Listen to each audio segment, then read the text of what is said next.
Assalamualaikum warahmatullahi wabarakatuh. Kali ini temanya adalah tentang mengambil inspirasi dari sosok Ignatius Jonan. Siapa yang tidak kenal beliau? Adalah seorang dirut PT KAI di era Pak SBY. Bagaimana seorang Ignatius Jonan membuat revolusi besar-besaran terhadap layanan kereta api. Ini pantas dan layak dikatakan revolusi, karena kalau Anda mungkin pengguna setia kereta api, sebelum revolusi ini terjadi akan benar-benar merasakan dan mengakui adanya revolusi ini. Ini masih bisa dicek di jejak digital ya, di internet tahun 2012 sebelumnya. Itu bagaimana masih banyak kereta KRL Jakarta ya, Jabodetabek itu yang penumpangnya sampai naik di atas gerbong kereta. Nah itu sekarang sudah tinggal cerita, sudah tidak ada lagi.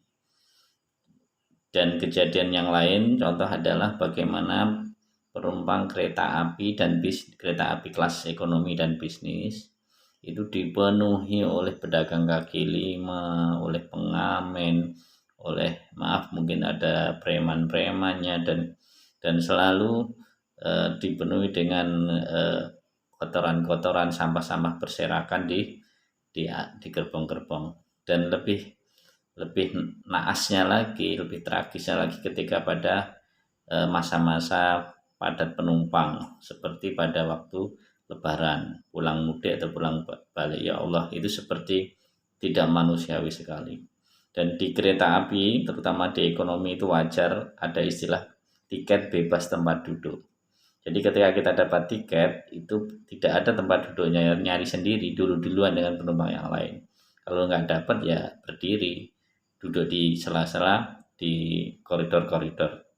Bahkan ketika musim Lebaran itu sudah tidak aneh ya, kalau penumpang itu menempati toilet, saking berdesak-desakannya.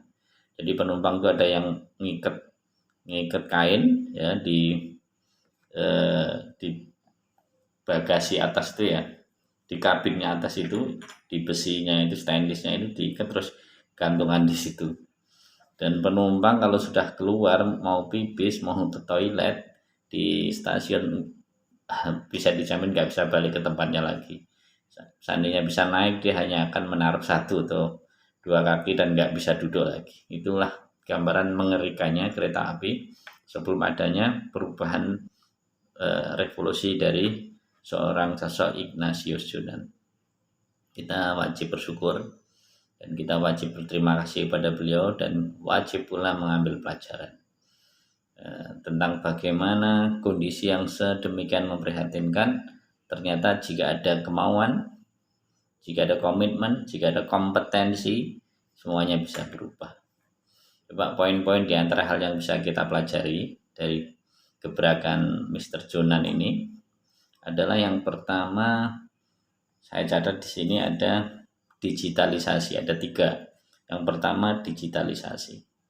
Jadi tiket tidak harus dipesan di loket, tetapi tiket bisa dipesan melalui online seperti yang sudah berjalan itu di pesawat.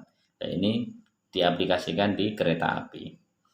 Akhirnya apa? Ini membabat habis calo, bahkan seandainya ada pun tinggal sangat sedikit sekali. Karena ada jaminan orang bisa dapat tiket kereta api lewat online ini. Apalagi yang tadi bebas tempat duduk sudah nggak ada, orang semuanya bisa dapat tempat duduk. Ini ya dasarnya digitalisasi.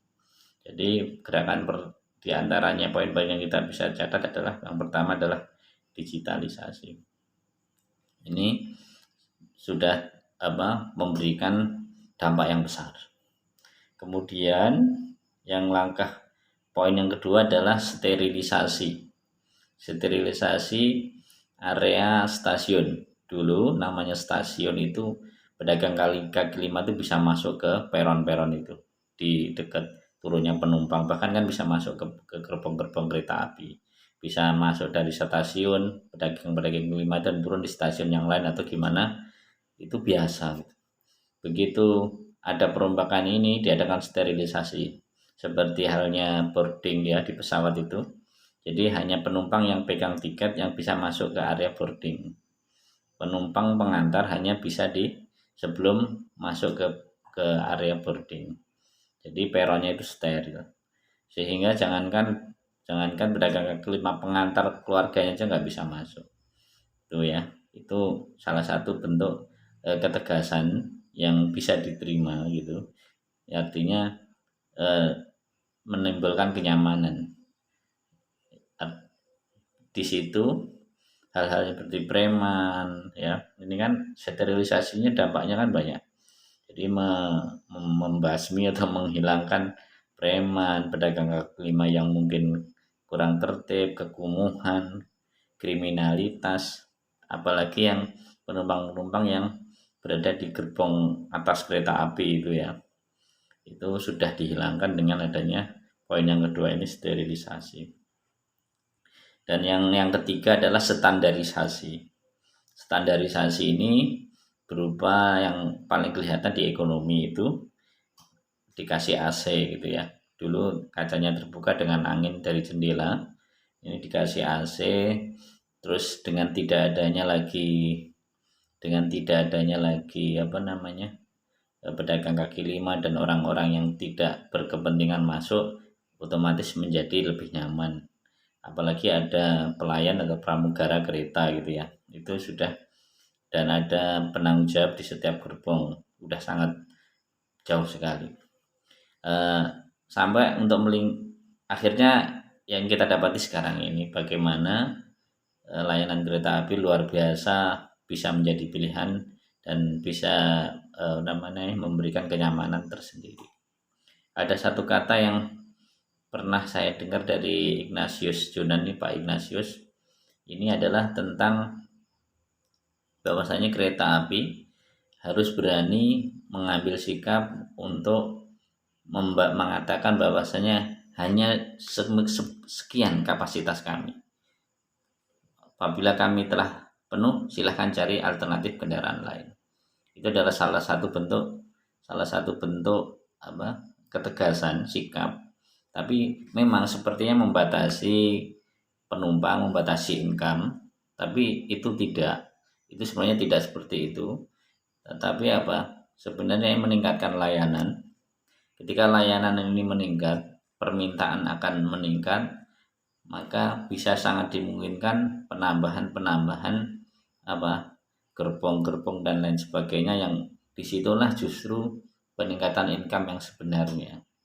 Bayangkan kalau tadi terus dibiarkan terus-menerus duduk tanpa tiket, tanpa tempat duduk.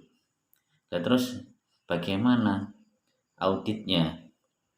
Uang itu masuk kemana kan itu? Apalagi baru saja hari pertama sudah ada calo. Kok ada calo di stasiun seperti di stasiun Senen seperti itu ya, kok sudah orang-orang yang berkeliaran di situ kok sudah bisa mengakses tiket dengan harga yang jauh di atas standar. Terus itu selisihnya, marginnya itu masuk kemana? Itu sangat disangsikan akan masuk ke dalam kas perusahaan kereta api ini. Artinya keuntungan itu sebenarnya semu. Jadi sepertinya membludaknya penumpang itu semu keuntungan. Itulah ya poin-poin yang bisa kita ambil. Silahkan Anda, teman-teman yang ada di dunia pendidikan, para pengelola, kepala sekolah, yayasan, jangan ragu membuat revolusi di tempat Anda, apakah itu lewat digitalisasi, sterilisasi, atau standarisasi, tapi pastikan apa yang Anda kerjakan itu memang bermanfaat buat tempat Anda, buat layanan bagi customer Anda, bagi orang-orang yang bekerja di tempat Anda, dan lebih luas bisa memberikan kontribusi yang nyata. Itu dari saya. Assalamualaikum warahmatullahi wabarakatuh.